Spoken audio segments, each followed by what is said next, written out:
ઓમ શ્રી ગણેશાય નમો નમઃ ભગવતે નમો નમઃ। જય શ્રી કૃષ્ણ, જય સ્વામિનારાયણ, જય માતાજી। તો ચૈત્ર મહિનાની અંદર આપણે ઓખારણની વાર્તા કરીશું। તો આજે આપણે ચોથો ભાગ વાંચીશું। 3 ભાગ આપણે વાંચીશું। ગયા ભાગમાં આપણે ચિત્રલેખાના અને ઓખાના સ્વપ્નની વાત કરી। હવે આપણે ઓખાના પિતા બાણાસુરને ઓખાના અનિરુદ્ધ આવ્યાની જાણ થાય છે તે વાત કરીએ। તો વિડીયો પસંદ આવે તો લાઈક કરજો, સરસ મજાની કોમેન્ટ કરજો, ચેનલમાં નવા હોય તો સબસ્ક્રાઈબ કરજો। જય શ્રી કૃષ્ણ।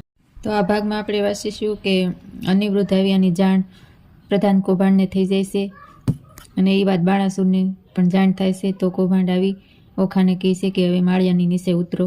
તો આપણે એ વાત કરવાની છે આજે। દાસને આપી આજ્ઞા, સ્તંભ કરો ને સેદન।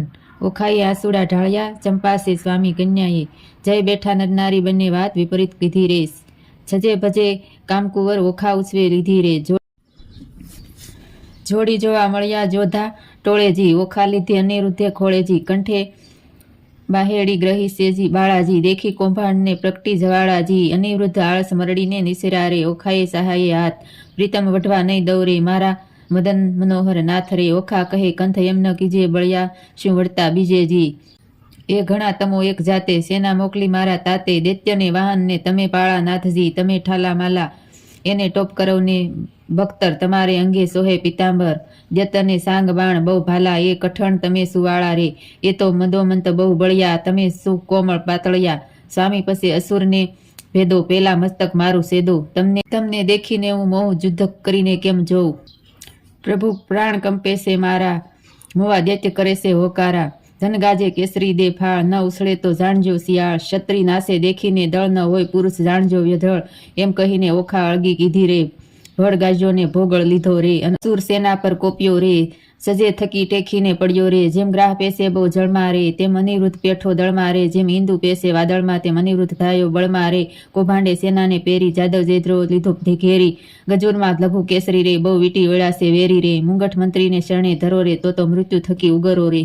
રસચક્ર ગાજે ગગડાટ, હોય હૈતણા હડગડાટ। છૂટે બાણો સણસણાટ, થાય ગગને ધજા ફડફડાટ।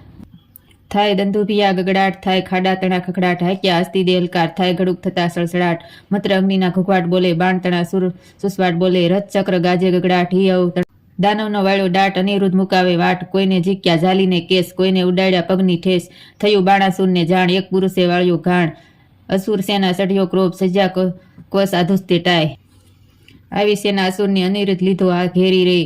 કામકુંવરને મધ્ય આણી, વીટી લીધો સારે કોરી રે। અમર કહીશું નિપજે ઈશા તે પરમેશ્વરની રે। રિયુગજના યુથ્યા અનિરુદ્ધ લીધું કેસરી રે। બાણરાયને શું કરે ભોગળ લીધો ફોગટ રે। વેરી વાયસ કોટી મળ્યા ત્યાં, કેમ સીજે પોપટ રે। બાણાસુર સુભટ વાર્યા, કોઈ ન કરશો ઘાત રે। જે વીર થોડી વૈતણો, હું પૂછું એને વાત રે। માળિયેથી ઓખા નીરખે, રુદન મૂક્યું સોડી રે। ઓ જીવન પૂઠે યોદ્ધા ઉભા રહ્યા, બેવકર જોડી રે। બળવંત બહકે અતિ ઘણું, સેના તે બિહામણી રે। આ સુભટે ભાથા ભીડિયા, હિંડિયા સ્વામી ભણી રે। ઓ ખડગ ખાંડા ઝમકતા સળગતા, ભાલાના અણી રે। એ ગજ આવ્યા સામટા, હથ હિંચતા ઢાણી રે। ટોપ ટોડર પહેર્યા, બખ્તર છે સેના બહ્યામણી રે। આ દળનું બળ કેમ શેષો, સ્વામી સુકોમળ રે। પ્રાણનાથને રે પીડા છે, પ્રગટ્યા તે કર્મના ફળ થશે। કંથજી મારો એકલો, વીટી વળ્યા અસુર રે। એવું જાણીને સહાય કરજો શામળિયા રે। કષ્ટ વિનાશ કૃષ્ણજી, હું થઈ તમારી વધુ રે। જો આશા અમારી ભાંગશો તો લાજશે જાદુ કુળ બધું રે। હયું તો રખ્યું નારુદી નાથનો હોકાર। નિવૃત્ત તારુણી દેખતા, કીધું સૈન્ય તારે તાર રે। 10 સહસ્ત્ર જોધા બાણના, મારી કીધા સક્ષુર રે। સમુદ્રમાં સંગમ હતો, કયું તો શોણિતપુર રે। આવી રીતે યુદ્ધમાં હજારો સૈનિકોનો કસણઘાર નીકળી ગયો। કોઈના ધડ તો કોઈના માથા, કોઈના હાથ તો કોઈના પગ, જ્યાં ત્યાં વેરાણ વિખેરણ પડ્યા હતા। દિવસે પણ શિયાળો હોય એવું લાગતું હતું। આકાશમાં સમડીઓ પણ ગીધના ટોળે ટોળા મરેલા યોદ્ધાનું માંસ ખાવા ટાપી રહ્યા હતા। એક જ યોદ્ધા આખા સૈન્યમાં સહાર કરે, એ બાણાસુરથી સહન ન થયું। તેથી તેણે સપાસ્ત્ર મૂકી હજારો સર્પ ઉત્પન્ન કર્યા, અને એ સર્પોને અનિરુદ્ધને બાંધી લીધો। અનિરુદ્ધનું આખું શરીર નાગમાં ભીસાઈ ગયું। હવે તે એનાથી સહેજે પણ હલનચલન થઈ શકે તેમ ન હતું। બાણાસુરે સૈનિકોને આજ્ઞા આપી કે આ દૃષ્ટને મારી આંખો આગળથી લઈ જાઓ અને કારાગૃહમાં પૂરી દો। હવે ઓખાનું રુદન, ઓખા ખૂબ રુદન કરે છે। ઓખાનું રુદન, અનિરુદ્ધને નાગપાસમાં બાંધીને લઈ જતા જોઈ ઓખાનું હૈયું ફાટી પડ્યું. તે પોતાના પિતાને મનમાં ને મનમાં તિરસ્કાર કરવા લાગી. સમગ્ર અછૂર જાતિ ઉપર તેને અભાવ થઈ ગયો. તે વારે વારે આંસુ સારી કલ્પાંત કરવા લાગી. અરે ઓ જાદવ કુળ કુમાર ઉપર મારા પિતાને જરાય દયા ન આવી. ભગવાન સદાશિવ જેમ શોણિતપુરનો રથભાર તમારે માથે છે. તમે અનિરુદ્ધની રક્ષાનો આધાર તમે જ છો. હે પાર્વતી, હે પરમેશ્વર, તમે મારા સૌભાગ્યની રક્ષા કરજો. એમ કહી ઓખા ચિત્રલેખા પાસે કરુણ રુંદન કરવા લાગી. દયા ન આવી ઓખા રડે છે રે દૈત્યપતિ દુશ્મન.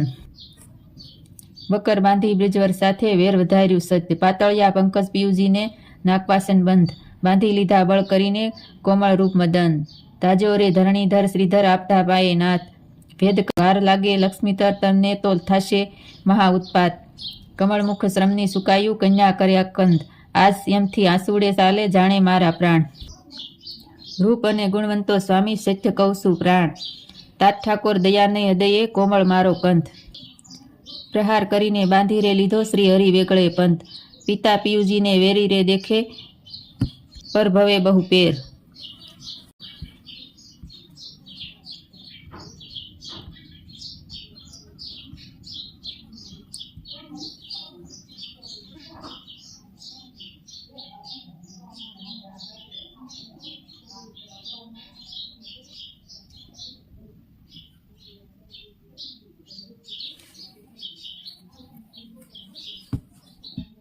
હવે આ આખું એ યુદ્ધ અંતર્યામી રહીને સગી આંખે જોનારા નારદજીથી ઓખાનું કલ્પાંત સહન ન થયું. તેથી તે નારાયણ નારાયણનું ગાન ગજાવતા દ્વારકા બાજુ ચાલી નીકળ્યા.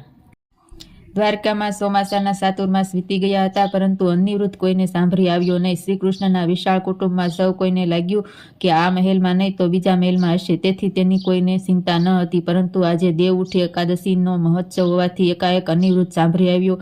એકાએક મહેલમાં શોધખોળ ચાલી, પરંતુ ક્યાંય અનિરુદ્ધ મળ્યો નહીં. તેથી આખું યાદુકુળ ચિંતામાં પડ્યું. અનિરુદ્ધના માહોલે પૂછપરછ કરવામાં આવી તો ત્યાંની દાસીએ કહ્યું કે અહીં તો કુમાર અનિરુદ્ધ પણ નથી અને તેમના સુવાનો ઈંડોળો પણ નથી. અમે તો એમ સમજતા હતા કે તેઓ અહીંથી બીજા મોલમાં ગયા હશે. દાસીઓની વાત પરથી બધાને લાગ્યું કે અનિરુદ્ધને કોઈ ઈંડોળા સહિત ઉપાડી ગયું લાગે છે. તો આવું કોણ હશે ઈંડોળા સહિત ઉપાડી જવામાં? આખા રાજમહલમાં બધા વિસ્મય પામ્યા. દાસીઓ કલ્પાંત કરવા લાગ્યા. વસુદેવ દેવકીની ચિંતાનો પાર ન રહ્યો. હિંડોળા સહિત કુંવર હરિયો રૂવે છે કિકારી. હાહાકાર હવો પૂરી વિશે અનિરુદ્ધની થઈ સોરી. રતિ અતિ આકંદ કરે છે મળ્યા વનિતાના વૃંદ. રૂકમણી રોહિણી દેવકી સર્વ કહે આકંદ. જાદવે માધવને કહ્યું છું બેઠા છો સ્વામી. વાર વિલંબ ન કીજીએ એમ કુળને લાજે ખામી. વસુદેવ કહે શ્યામ સમને શું બેઠા છો ભૂપ. શોધ કરો અનિરુદ્ધની ક્યાં ગયો કુંવર અનુપ. ઉગ્રસેન કહે આશ્રમ મોટું કેમ હે હિંડોળા. દેવ દૈત્ય રાક્ષસનું કારણ ખપ કરીને ખોળો. બધા ગોતી રહ્યા છે, વાતો કરી રહ્યા છે. એવામાં એક નારદજી આવ્યા. ત્યાં આવી પહોંચ્યા અને ભગવાન શ્રી કૃષ્ણને ભેટી કુશળ સમાચાર પૂછ્યા. શ્રી કૃષ્ણના મોઢા ઉપર તો પ્રસન્નતા છવાયેલી હતી, પરંતુ સત્યભામા રૂક્ષ્મણી વગેરેના વદન ઉપર શોકની ઘેરી છાયા સ્પષ્ટ દેખાતી હતી. રાણીઓ સામે આંગળી કરી નારદજી બોલ્યા, પ્રભુ આપ તો ઠીક છો, પણ રાણીઓ કેમ ઉદાસ છે? કોઈના મોઢા ઉપર આનંદ કેમ વર્તાતો નથી? રૂક્ષ્મણીએ નારદજીને વંદન કરી કહ્યું, દેવર્ષિ આપ તો ત્રણેય લોક અને સૌદે ભુવનમાં વિચારનારા છો. આપે ક્યાંય મારા કુળદીપ અનિરુદ્ધને જોયો? કોણ જાણે ક્યારનો રાજવેલમાંથી જતો રહ્યો છે. નારદજી નારાયણ નારાયણ કરતા બોલ્યા. નારદ કહે છે, હું શું જાણું, તમે રહો છો સાગર બેટજી. જેને જાજેરા દીકરા હોય તેને દેવની વેઠજી. ભગવાન કહે છે, નારદજીના પુત્ર વિના કેમ રે વાસેજી. નારદજી કહે, ધીરા થાવો હશે તેવું કે વાસેજી. આસનવાળી તાળી દીધી ધ્યાન ધર્યું તે મનજી. વેઠા ગણીને નારદ કહે છે, સાંભળો જુગલ જીવનજી. તમારા પુત્રનું એક નારીએ કર્યું છે હરણજી. શોણિતપુર એક નગર છે, બાણાસુરનું રાજજી. બાણાસુરની પુત્રી ઓખા તેને આવ્યું તું સપનુંજી. અનિરુદ્ધને સપનામાં વરી ગઈ તેથી વિહાળ થયું મનજી. ચિત્રલેખા ચંચળ નારી વિધાત્રીનો અવતારજી ને દ્વારિકામાં આવી ઉડીને મને કર્યો વિશારજી. કઠણ કામ કરવું છે મારે, એકલીનું નહીં કામજી. મને કોઈને ધીમે ધીમે આવી મારે ઠામજી. તેને શીખેલી મેં તાંબર વિદ્યા, ઊંચું આખું ગામજી, અનિરુદ્ધને તે હરી ગઈને થયું ઓખાનું કામજી. નારદજીની વાત સાંભળી ભગવાન શ્રી કૃષ્ણ હસી પડ્યા. તેમણે કહ્યું, નારદજી ખરા નારાયણના ભક્ત છો, તમે સારું કામ કરાવતા ફરો છો.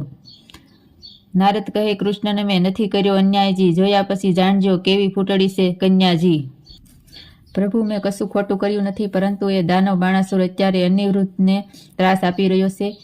કારાગૃહમાં તેને અસહ્ય પીડા આપી રહ્યો છે. નારદજીની વાત સાંભળી યાદવ કુળ જાગૃત થયું અને શ્રી કૃષ્ણ, બળદેવ વગેરે ચિંતામાં પડ્યા.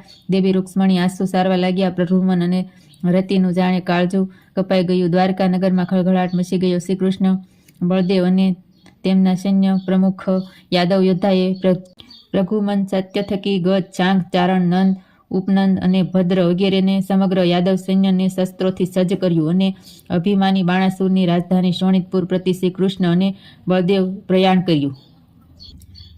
આખું એ યાદવ સૈન્ય શોણિતપુરના સીમાડે ખડકાઈ ગયું. બાણાસુરના ગુપ્તસરોએ આ બધી પરિસ્થિતિની તેને જાણ કરી.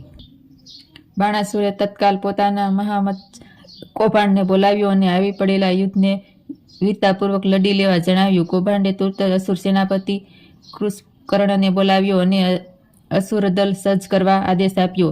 બાણાસુરે વીરતાપૂર્વક લડી લેવાનો નિર્ણય કર્યો અને જુદા જુદા અસુર સેનાપતિઓને યુદ્ધ માટેના આદેશો આપી પોતે સદાશિવને પ્રસન્ન માટે અનુષ્ઠાનનો આરંભ કરવા લાગ્યો. ઓખા પણ ઓમ નમઃ શિવાયનો જપ કરવા લાગી. ભગવાન શંકરનું નિરંતર સમગ્ર ધ્યાન કરી રહી હતી. હવે આગળનું ઓખારણ આપણે નેક્સ્ટ વિડીયોમાં સાંભળશું. કૃષ્ણ ભગવાન અને બાણાસુરનું યુદ્ધ.